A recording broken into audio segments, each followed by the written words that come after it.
Welcome back to At the Table with Susan and Lucy. We're the co-chairs of the American Italian Food Coalition. This has been quite an exciting week for the coalition as we've hosted 6 distinguished experts from the United Kingdom, Italy, Brazil, the United States for a Positive Nutrition Roundtable here in DC at the Italian Embassy. Our panels today have discussed positive nutritional strategies for a future that is healthy and sustainable.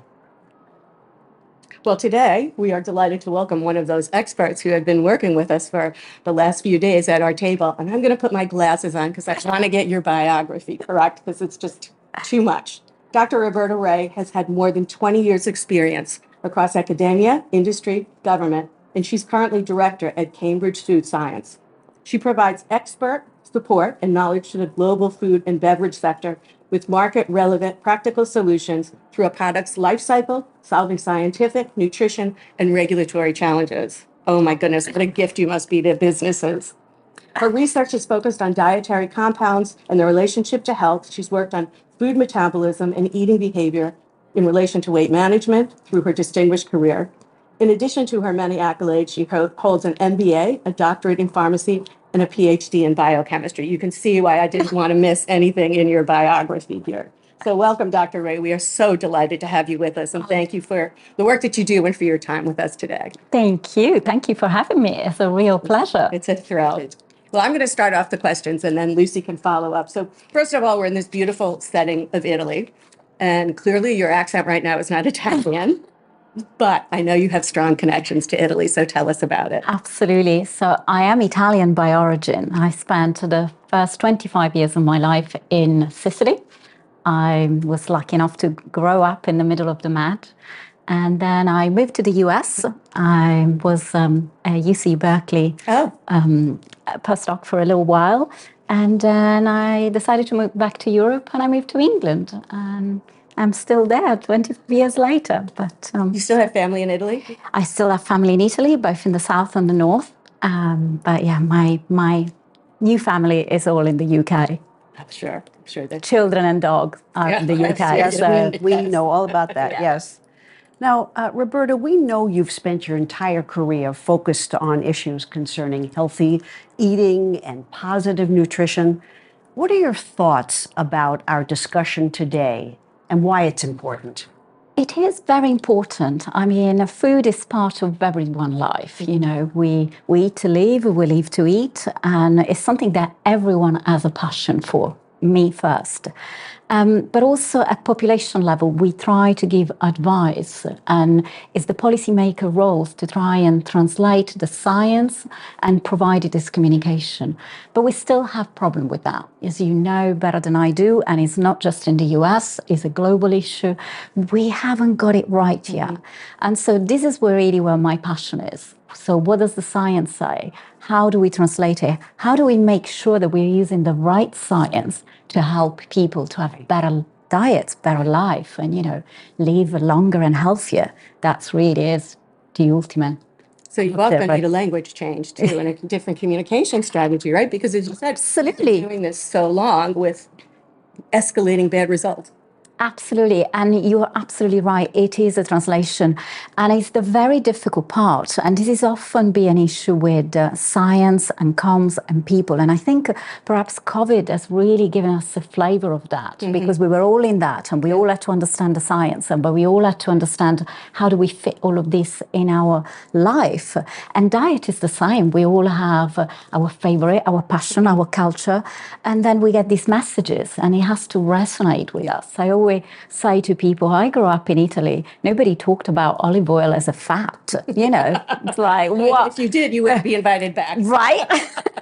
Absolutely. And but, you know, you move to other countries and it's a very different conversation. So how do you make policy? How do you make, how does the science then translate into policymaking? I think this is really the question that we're pondering today. And how do we move forward? How can we make change? And people change, habits change, lifestyle change. Sure. So we need to make all of that come together. So you mentioned Italy and olive oil, and obviously Italy totally reflects the Mediterranean diet, right? Which offers I'm sure everybody here knows that, but it offers a variety of foods high in nutritional value and emphasizes moderate portion size, right? I mean, if you had to cut it down. Can you talk about why those two points are so important in the discussion we're having today?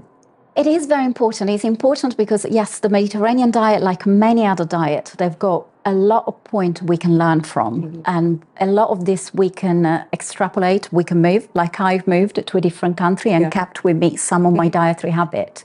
But you're making a very good point. A lot of the dietary recommendations tend to be focusing on restriction. Yes. Don't eat this, don't eat that. Good versus bad.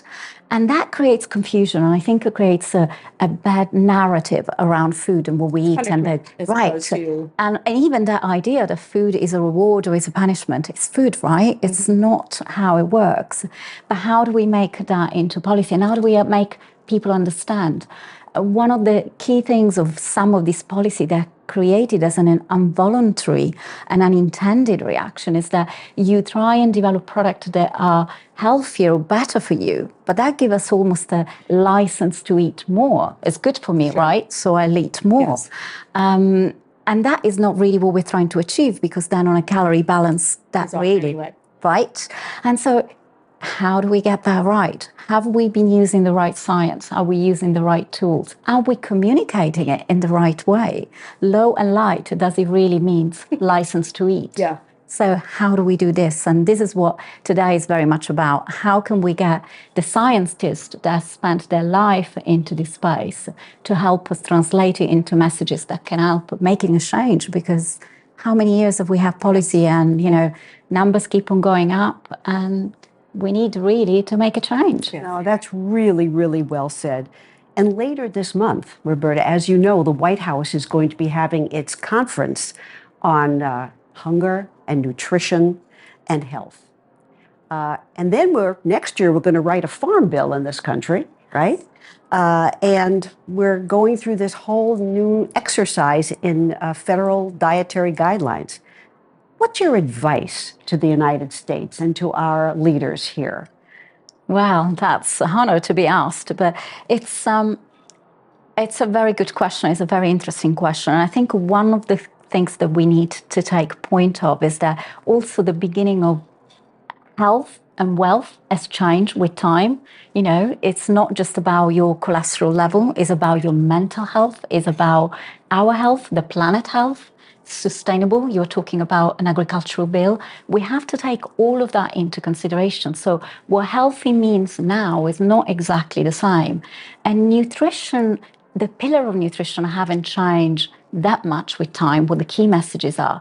But now what we really need to do is to be able to communicate it to the consumer in a way that resonates with them. It's no longer about talking about fat, cholesterol, and it's about talking about food, talking about diet, talking about lifestyle, balance, portion sizes, really bringing together that whole message that it comes with a healthy lifestyle, with well-being. Yeah. So we don't talk about health anymore, we talk about well-being and part of life. So my message would be, we really need to find a new leadership.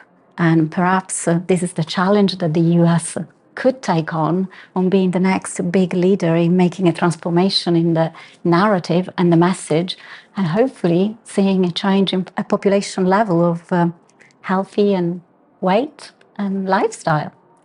Well, that conversation that we're having over the last week certainly will hopefully get to some decision makers and influencers in our country, because you're right, it's very important. Now, unfortunately, we have to cut this short because you have to go on stage and continue your discussion. So, well, we'll listen to the real experts and those who have a lot to recommend and talk about. But we wanted to say on behalf of Lucy and I and the American Italian Food Coalition, thank you so much for being with us today. Thank you so much for being with us this week.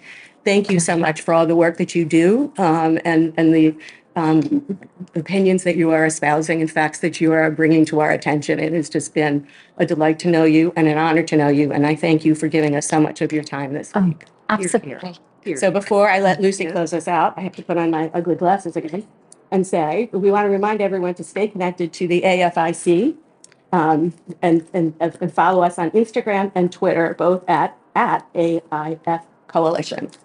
Excellent. And so we say to all of you, please join us next time at the Table with Susan and Lucy.